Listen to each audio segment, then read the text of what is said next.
140,500 kutoka kaunti ya Isiolo wanatarajiwa kupokea chakula cha msaada kutoka kwa serikali kama njia moja ya kukabiliana na makali ya ukame katika kaunti hiyo. Isiolo ikiwa kati ya kaunti ambazo zimeathirika na ukame. Baadhi ya chakula hicho ni ikiwemo gunia za mchele na maharagwe zilizofika katika kaunti hiyo ya Isiolo siku ya Jumatano.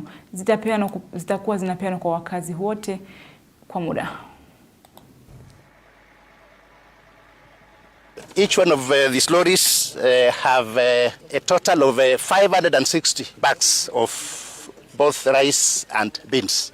300 rice of 50 kg and 260 bags 50 kg of beans. The biggest challenge wakati yoyote tukipewa chakula na serikali imekuwa transportation.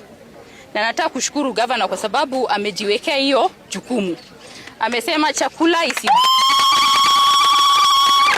chakula isikae kwa sababu ya logistical challenge ya transportation.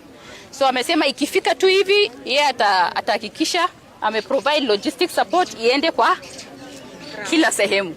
Hapo mwisho wa hii wiki tutakuwa tunatoa ripoti kwa sababu tulikuwa tumetuma maofisa wetu ambao wazunguke wafanye wa collect reports wale wanyama wamekuwa affected na pia wale watu ambao wako vulnerable ambao wanahitaji usaidizi wa chakula. Hiyo ripoti tutakamilisha mwisho wa hii wiki. Alafu baada ya hii, kwa sababu ya leo sisi kama county tunasaidia kwa transportation.